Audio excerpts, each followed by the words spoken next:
Deus nesta manhã.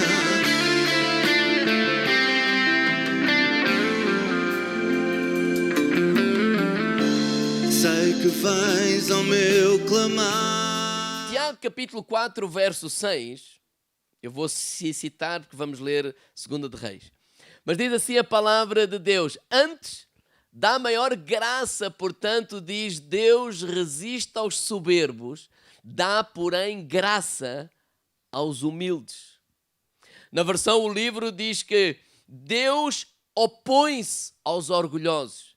É como que alguém quer vir para aqui e Deus opõe-se, não é só ficar ali à frente, é ele resistir, é opor, é empurrar para trás. Então, é algo que Deus disse, olha, ao orgulhoso Deus resiste, Deus se opõe. Eu não quero ter Deus como meu opositor. Quem é que quer ter?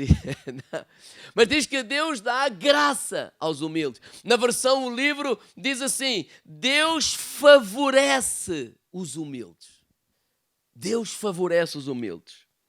Porque a humildade, por exemplo, quando Jesus começou a falar sobre as bem-aventuranças, Mateus capítulo 5, versículo 3, a primeira bem-aventurança é: bem-aventurados humildes de espírito, porque deles é o reino dos céus. Por que Jesus começou pela humildade?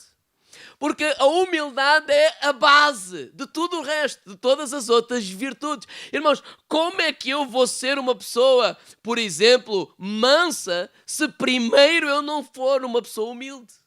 Como é que eu posso ser uma pessoa, como diz lá, pacificador, se primeiro eu não for humilde? Como é que eu posso ter fome e sede de Deus, ou fome e sede de justiça, se primeiro eu não for uma pessoa humilde? Então a humildade é a base para todas as bem-aventuranças. Se queres escrever alguma coisa, escreve esta frase: humildade é a raiz que alimenta todas as outras virtudes. A humildade é a raiz que alimenta todas as outras virtudes. O oposto também é verdade. O orgulho é a raiz que alimenta todos os outros pecados. Né? Todos os outros pecados têm como raiz o orgulho. O orgulho é como que a base de todos os outros pecados. O orgulho é como que um cancro, que ele está escondido e corrói o teu interior. E é por isso é que é tão perigoso, porque é algo que está escondido, é algo que está cá dentro, que pode ser mantido encoberto até que Deus provoque algumas atitudes ou algumas ações que vai ser descoberto. E é isso que nós vamos ver com esta história em 2 de Reis, capítulo 5, a partir do versículo 1. Nesta história, o profeta chama-se Eliseu. E nos dias de Eliseu, a Síria estava a crescer muito. E estava a crescer em poder, e frequentemente a Síria atacava Israel, o povo de Deus. E o povo levava os israelitas a ficarem confusos, a ficarem perturbados, etc. E numa dessas batalhas entre a Síria e Israel, foi levada escrava uma menina que pertencia ao povo de Deus e que foi trabalhar para uma casa, servindo uma senhora que era mulher do chefe do exército do rei da Síria. E esse homem se chama Naamã. Então Naamã é um homem muito influente naquele país. Ele era um homem muito respeitado até pelo seu senhor, pelo rei da Síria, pelos sucessos que ele tinha conseguido, pelas vitórias que ele tinha alcançado. Era um dos homens mais influentes naquele país. Era um homem que estava habituado a honras e a honrarias. Ele era um homem muito respeitado. Infelizmente, também era um homem que estava leproso. Provavelmente ainda no início dessa doença. E lepra, para um homem de influência como ele, era uma doença terrível. Quer dizer, nenhuma doença é boa. Mas lepra, então, era terrível. Porque a lepra não só é uma doença horrenda, não é? Mas que não tinha cura, que levava à desconfiguração completa daquela pessoa.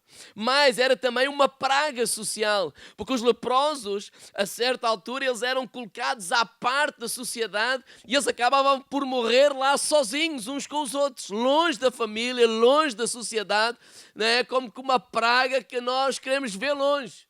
Então este homem, ele sofria de esta enfermidade. Diz assim, capítulo 5, versículo 1. Naamã, chefe do exército do rei da Síria, era um grande homem diante do seu senhor e de muito respeito. Porque por ele o Senhor dera livramento aos sírios e era este varão valoroso, porém leproso. Verso 2.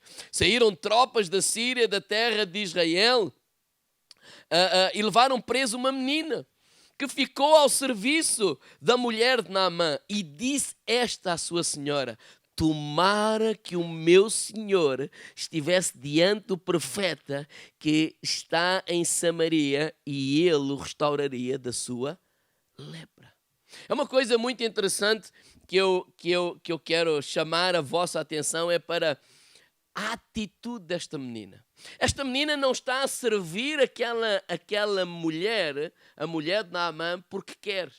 Ela não imigrou atrás de um sonho.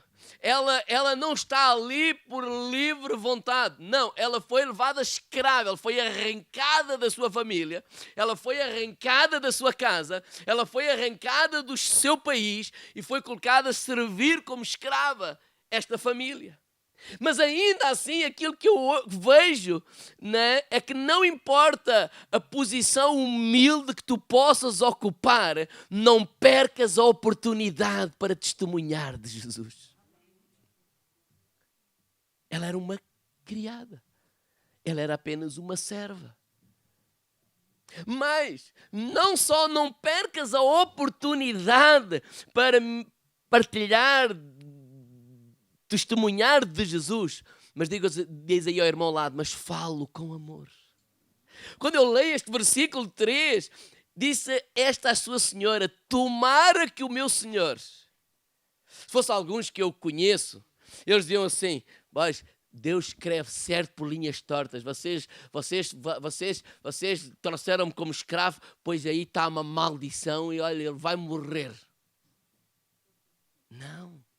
Tomara que o meu Senhor, ou seja, ela fala com respeito, com amor, e ela tem um desejo, que esse seu Senhor pudesse conhecer o profeta que ela conhece, porque esse Deus que o profeta fala tem poder para o restaurar da sua lepra. Digo, irmão, ao lado, não percas nenhuma oportunidade para partilhar de Jesus. E lembra-te, nós somos do reino de Deus, do reino do amor. Nós somos do reino de abençoar. Nós não somos daqueles que amaldiçoamos. Nós não somos daqueles que desejamos mal. Nós não somos... Não. Nós pertencemos a Jesus. Certo? É isso que eu vejo aqui com esta menina. Então, ela partilha aquilo que ela acredita.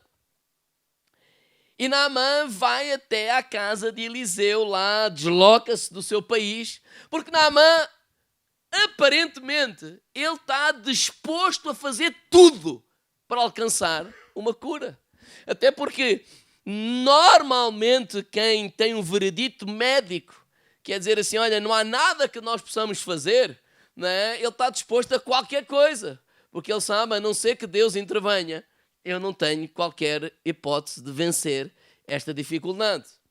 Então, diz que Naamã, ele vai até à casa do Eliseu, deste homem de Deus. E não vamos ler, mas no versículo 5 diz que ele prepara assim lembra-se que ele é um homem habituado a honras e a honrarias. Lembram-se que ele é um homem que, quando alguém anuncia a sua ida ao lugar X ou Y, já está lá um batalhão de gente à espera. Então ele não vai só, ele leva carros, cavalos, empregados, servos, e ele leva ouro, ele leva prata, ele leva 10 mudas de roupa, ele leva, roupa não é para ele, tudo isso é para oferecer ao profeta pelos seus serviços. Na versão o livro diz muito interessante, diz assim, 340 quilos de prata, versículo 5. Diga ao meu lado, isto é só a prata. Pois olha, diz assim, 6.000 peças de dinheiro de ouro, 6.000 e 10 mudas de roupa. Ou seja, tudo isto para quê? Para recompensar o profeta. Porquê que ele faz isto tudo? Porque este é o mundo dele. Este é o mundo de Naamã. Este é o mundo de Naamã em que ele crê que não precisa de ninguém, que o dinheiro resolve tudo. Ele crê que o dinheiro compra tudo. Não, isto não pode. Não pode, eu pago. Quanto é? Este é o mundo de Naamã. Diga ao meu lado, não é o de Eliseu. Nem é o de Deus. Mas este é o mundo de Naamã. E este é o mundo que algumas pessoas vivem. O mundo em que eles acham que podem tudo.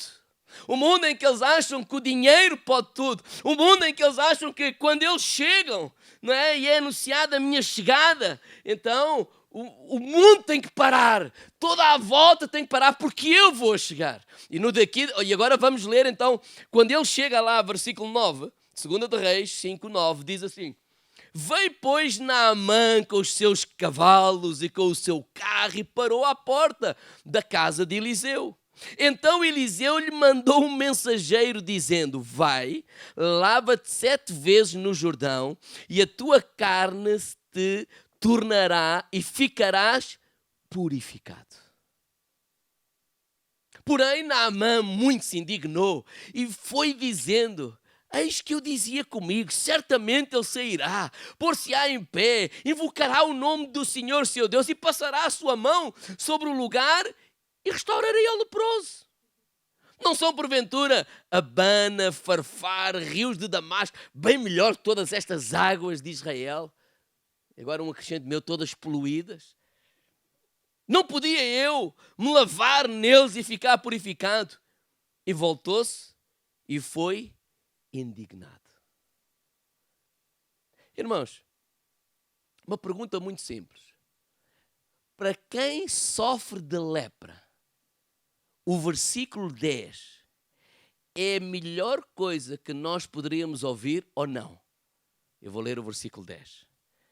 Alguém que vem de um país para o outro, porque sofre de lepra, acreditando que há ali um homem de Deus que tem poder para me curar, e esse homem de Deus lhe manda um recado e diz assim: Então Eliseu lhe mandou um mensageiro dizendo: Vai, lava-te 7 vezes no Jordão e a tua carne te tornará e ficarás purificado. A minha pergunta é: será que esta é a melhor notícia para quem tem lepra, sim ou não?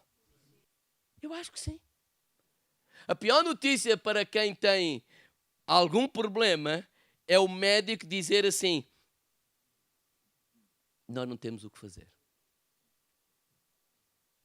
Mas quando ele diz: não, pronto, é que é assim, tem este problema, mas não, quando eles dizem não se preocupe, é no sentido, não, nós vamos fazer isto, isso vai resolver o problema.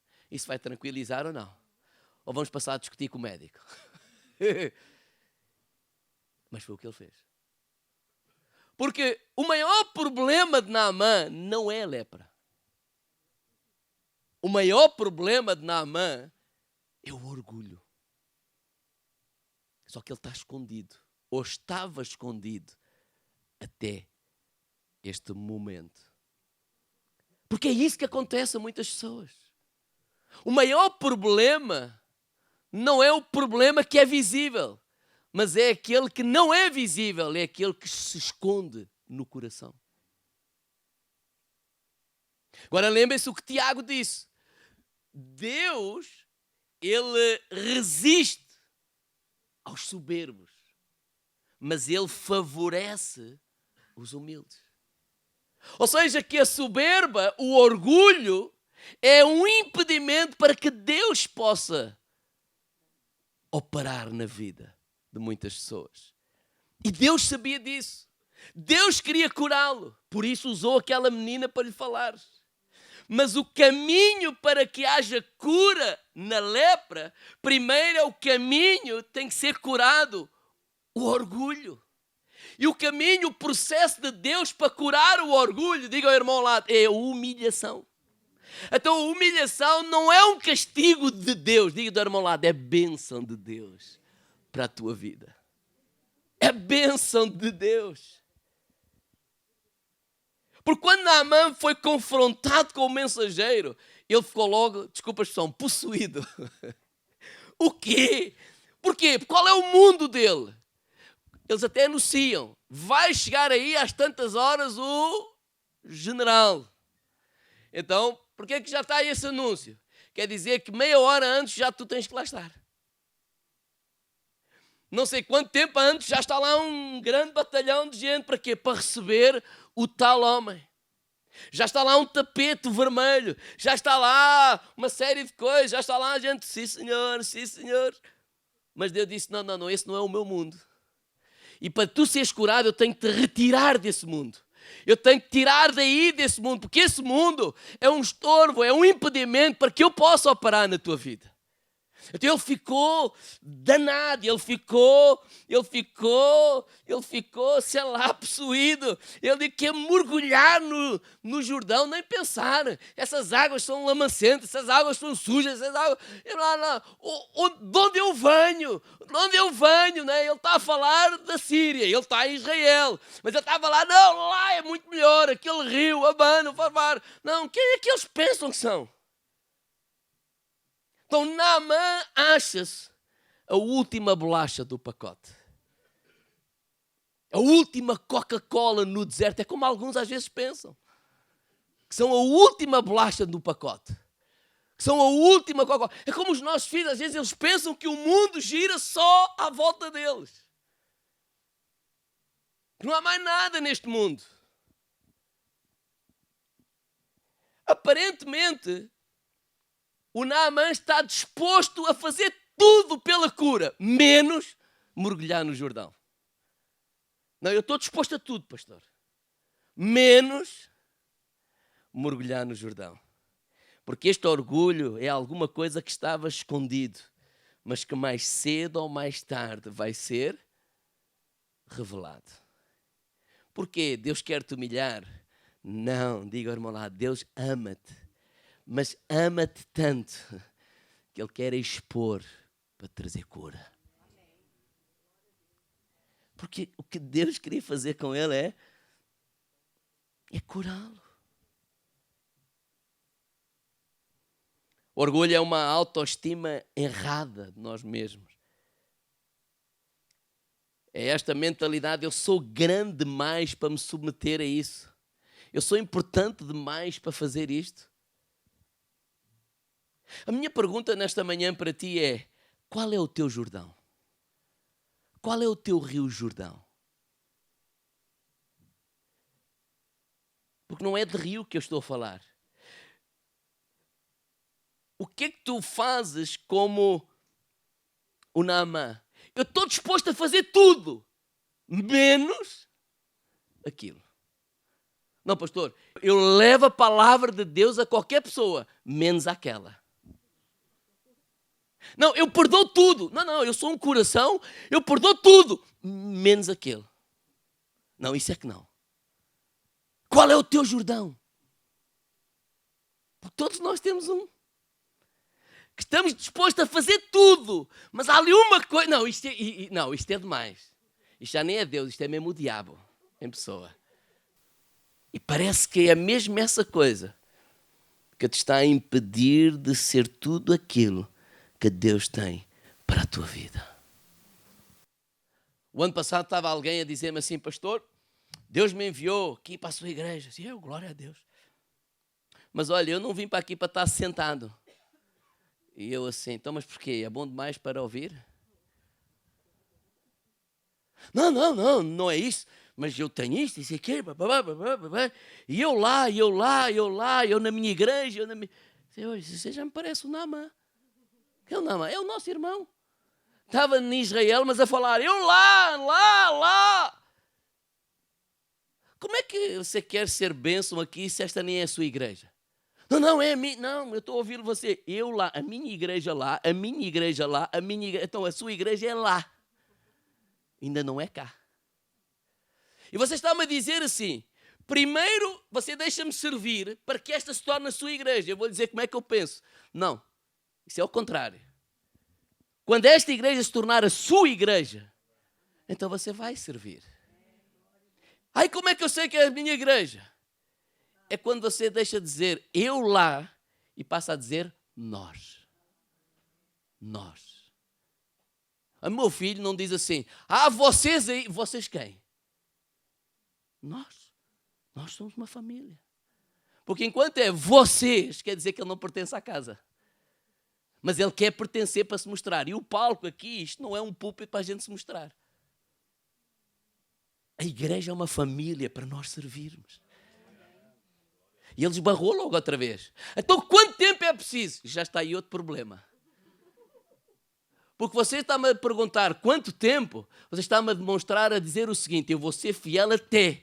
Ou seja, você continua a não querer fazer parte da família, você continua a querer fazer o que você quer fazer.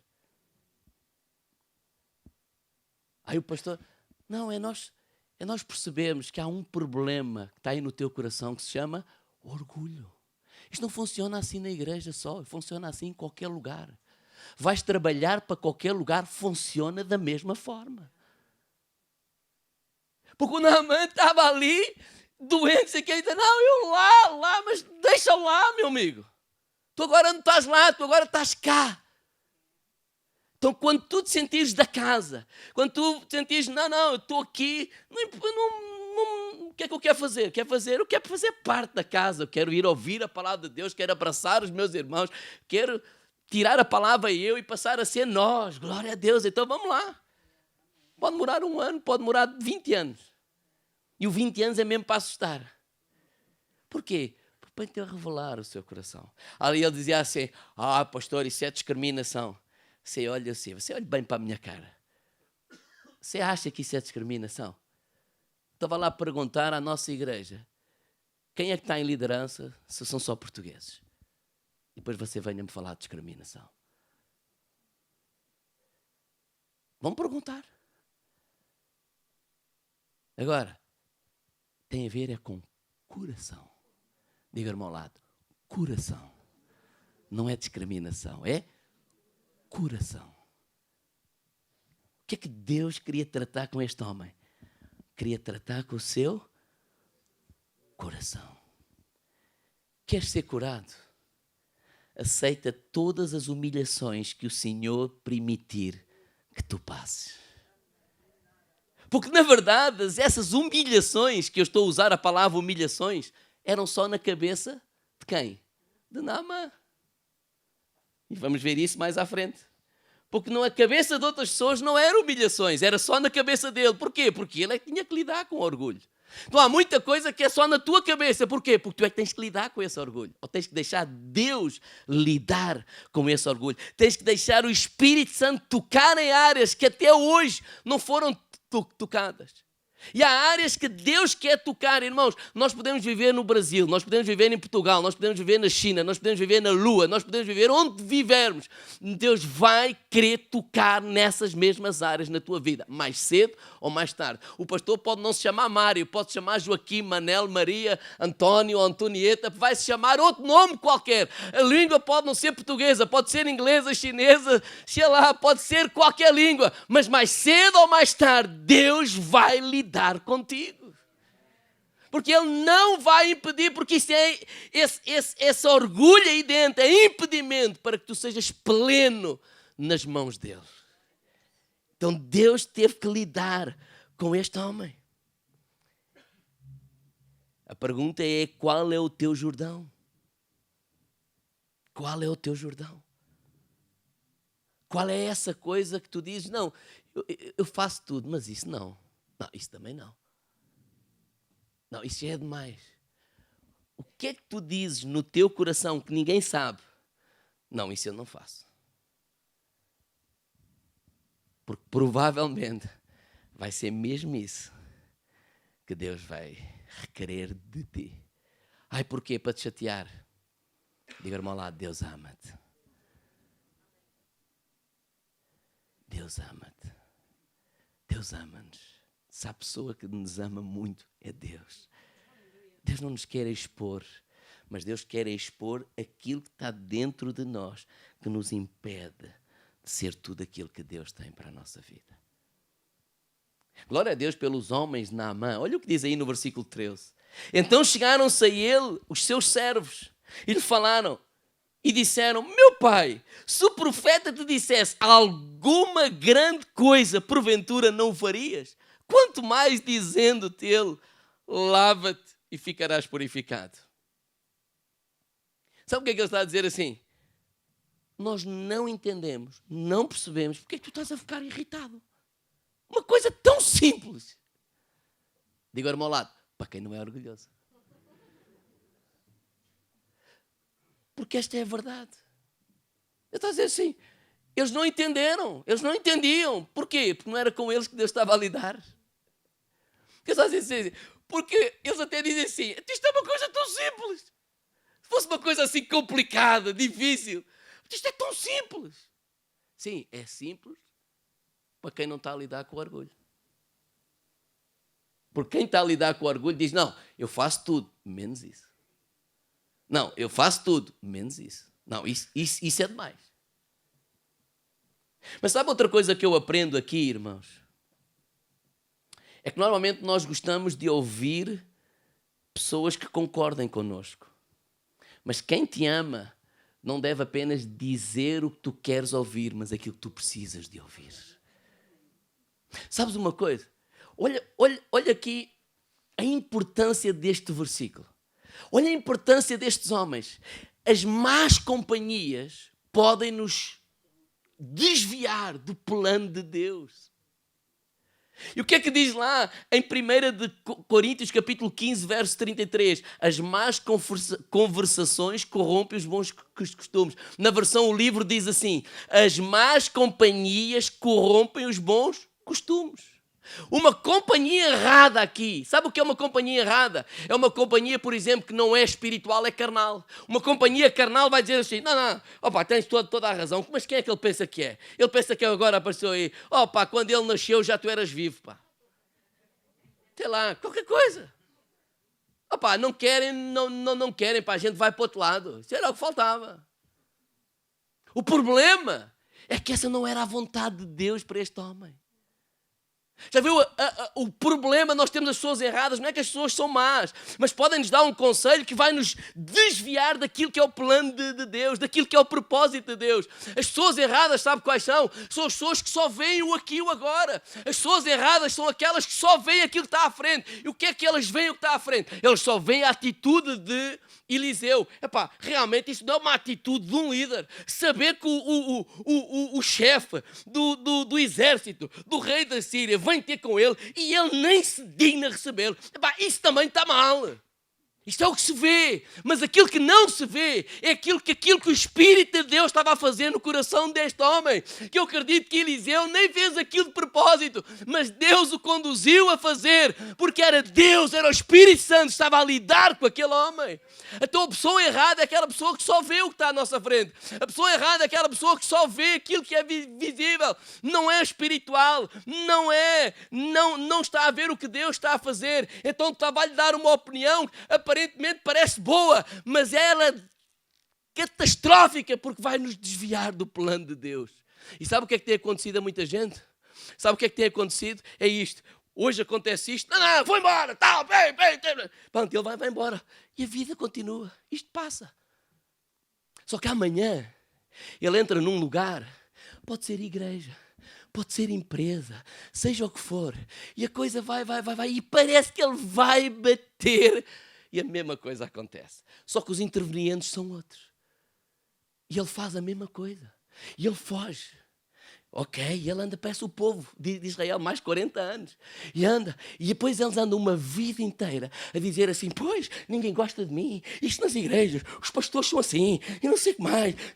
E eu sou isto, eu sou aquilo. E Deus deu um ministério, Deus não sei o quê. E eu penso, ouça, acha que nós, pastores, ou igrejas, ou qualquer patrão, ou qualquer pessoa é maior do que Deus? Porque é isso que muitos estão a dizer. Muitos estão a dizer que eu sou maior que Deus, ou alguém é maior que Deus, ou o patrão é maior que Deus. Mas quando eu leio a Bíblia, vejo a história de José e percebo a fidelidade daquele homem, eu vejo o quê? Que não há faraó, não há rei, não há ninguém maior do que Deus. Porque na hora que Deus disse, não, agora já chega, eu quero tirar esse meu servo da prisão e quero pôr como número 2. E quando ele quer, ninguém pode impedir. Porquê? Porque Deus continua a ser o Senhor. Então diga ao meu lado, não te deixes enganar. Não te deixes enganar. Tem cuidado com as companhias que dizem o que a gente gosta de ouvir, mas a todo o tempo nos desviam daquilo que é o propósito de Deus. Porque eu não acredito que uma vida inteira, as pessoas que passam não sei quantas igrejas, não sei quantas empresas, não sei quantos países, e as coisas continuam a acontecer a mesma coisa, eles estão-me a dizer que Deus é um Deus mau, que não sabe o que é que anda a fazer. Não, tu é que andas sempre a fugir àquilo que Deus quer fazer. Mas enquanto não disseres, eis-me aqui, Senhor, e não fores humilde e não passares por isso, Deus resiste ao orgulho. Não é orgulho, é aos orgulhosos. Quer dizer, que é às pessoas. É isso que a palavra de Deus diz. É isso que... Então tem cuidado, porque estes homens, eles encorajaram de tal forma este homem. E aconteceu qualquer coisa de extraordinário. Versículo 14. Então desceu e mergulhou no Jordão 7 vezes, conforme a palavra do homem de Deus. E a sua carne tornou-se a carne de um menino e ficou purificado. Quando finalmente Naamã decide mergulhar, não é apenas um mergulho físico, é uma submissão a palavra do profeta ou de Deus através do profeta. Então não é apenas um mergulho físico, não é apenas, pronto, está bem, não. É uma submissão, é nós dizer assim, não Senhor, não se faça a minha vontade, mas é o que Jesus fez no jardim do Getsemane. Sua carne, não quer, não, ele quer fugir da crucificação, ele quer fugir da humilhação, ele quer fugir daquele lugar, a carne quer sempre dizer que não. E ele diz, não se faça a minha vontade, mas a tua vontade. E sabe o que é que aconteceu? Que é extraordinário. Diz que a sua carne ficou como a carne do menino. E quando eu carrego nesta palavra menino, noutras traduções diz criança, a palavra hebraica é katan, que diz assim, jovem, pequeno, insignificante. E a última palavra que diz, abençoou tanto o meu coração, por isso é que eu quero dizer, servo. Irmãos, não foi só a pele de Naamã que foi transformada. O seu coração foi transformado. Quando eu vi isso, e li o versículo a seguir, que ele é curado, e ele volta a falar agora, e volta ao profeta, e o profeta agora recebe. Versículo 15, então voltou o homem de Deus, voltou ao homem de Deus, e ele, toda a sua comitiva, veio, pôs-se diante dele e disse, eis que tenho conhecido que em toda a terra não há Deus senão em Israel. Agora, pois, peço que tomes uma bênção do teu. O que é que ele agora é? Não, ele já não é o grande Naamã, ele é o servo. E Eliseu diz, olha, porém disse, vive o Senhor, cuja presença estou, que não tomarei, e estou com ele para que não tomasse, mas ele recusou. Ou seja, não quer cá as bênçãos, o reino de Deus não se compra com dinheiro. Ninguém compra. Então o mergulho foi necessário para que Naamã cumprisse o seu destino. O mergulho foi necessário para que Naamã se tornasse pleno. O mergulho para nós, digo ao meu lado, não é opção. Porque quando Jesus disse, Senhor, se for possível, passa de mim este cálice, mas se não, seja feita a tua vontade. O que é que Jesus foi fazer a seguir? Foi passar por tudo. Isso chama-se submissão. Ou seja, eu faço tudo menos... Não, esquece lá o menos. eu vou lá. Eu vou pedir perdão. Eu vou dar o primeiro passo. Eu vou ser fiel. Não, mas assim vão dizer, ainda vão pensar que eu... Esquece lá isso. Eu vou ser fiel. Eu vou terminar dizendo algumas coisas. O orgulho é a raiz que alimenta todos os outros pecados. Lembram-se? A humildade é a raiz que alimenta todas as outras virtudes. Pensem nisto para terminar. Qual é uma das principais virtudes de uma pessoa humilde? Entre muitas, deixa-me destacar uma. Toda a pessoa que tem um coração humilde é uma pessoa ensinável. Podes dizer aí ao irmão que está à tua direita, ensinável. À esquerda, ensinável. Sabe que uma das formas de vencermos o orgulho é aprendermos a... Diga assim ao irmão ao lado, ouvir. Porque a gente todos quer falar. Aliás, a gente todos hoje fala muito, há muito barulho, principalmente nas redes sociais. Sim, sim. Toda a gente opina. Eu vejo pelos meus filhos pequeninos. A Mafalda dá cada resposta que eu, das duas uma. Ou vou-me aos arames ou tenho que me rir. Assim, mas quem é que é esta espécie de gente? Esta meia leca. Porque toda a gente opina. Mas sabe que uma das características do orgulho é nós aprendemos a... E olha esta coisa fantástica. Naamã teve que aprender a ouvir. Começou por ouvir quem? Ouçam isto. A menina serva. É uma menina. Não é considerada naqueles tempos. Nem contava. É serva. É criada. Mas teve que ouvir. Segundo. Quem é que Naamã teve que ouvir? O servo do profeta. Ele já acha que é melhor que o profeta. Então imagine que o servo. Mas ele teve que aprender a ouvir o... Terceiro, quem é que ele teve que aprender a ouvir? Os seus servos. Aqueles que ele diz, faz isto, e eles fazem. Vem cá, e ele vai lá correr. Ele teve que os ouvir. Só finalmente ele falou com o profeta. Ele teve que aprender a ouvir Deus através da menina, através do servo, através dos seus servos. Nós temos que aprender a ouvir Deus através do corpo de Cristo. E às vezes nós... Claro que isto não é para vocês, diga ao irmão ao lado. Agora fica descansado que isto é para ele. A gente às vezes tem muita mania de... Não, eu sou pastor. Não vou ouvir qualquer um. Qualidades de uma pessoa ensinável, irmãos. Ele não acha que sabe tudo. Segundo, ele não acha que tem sempre razão. Ele não se vangloria. E ele não julga as outras pessoas. Uma pessoa humilde não acha que sabe tudo. Há coisas que tu sabes que eu não sei. Uma pessoa humilde não acha que tem sempre razão. Uma pessoa humilde não se vangloria. Eu. Uma pessoa humilde, ele não julga os outros. Eu gostaria de terminar lendo Filipenses capítulo 2, verso 3. Não façam nada movidos por despique, nem por interesses pessoais, mas sejam humildes. Que cada um considere os outros superiores a si mesmo. Não pensem unicamente nos vossos interesses, mas procurem também aquilo que interessa aos outros. Que haja em vocês a mesma atitude que houve em Cristo Jesus. Qual foi? Sendo por natureza Deus, quem era Cristo? Deus, o Criador dos céus e da terra. No entanto, não reivindicou para si o ser igual a Deus, mas desfez-se das suas regalias próprias, assumindo-se a forma de um escravo e a semelhança humana, e encontrando-se nessa condição, humilhou-se a ponto de se sujeitar voluntariamente à morte. Não é uma morte vulgar, mas uma morte de cruz.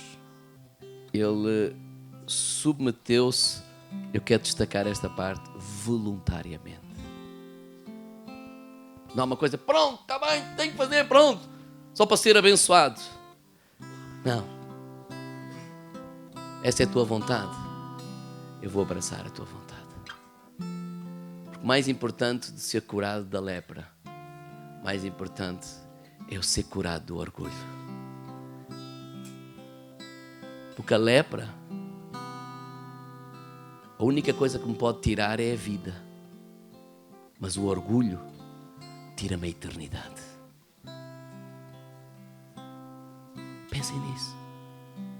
A lepra pode-nos tirar a vida nesta terra, mas o orgulho pode-nos tirar a eternidade. Que diz que resiste aos orgulhosos. Então eu creio que Deus quer curar a lepra. Eu creio que Deus quer abençoar. Eu creio nisso tudo. Mas mais importante do que isso, Deus quer tratar com áreas que estão escondidas, que ninguém sabe. Eu tenho as minhas. Eu tenho as minhas. Todos nós. Mas quando por qualquer motivo as circunstâncias as trazem ao de cima, não vejas só o diabo, não vejas só más pessoas.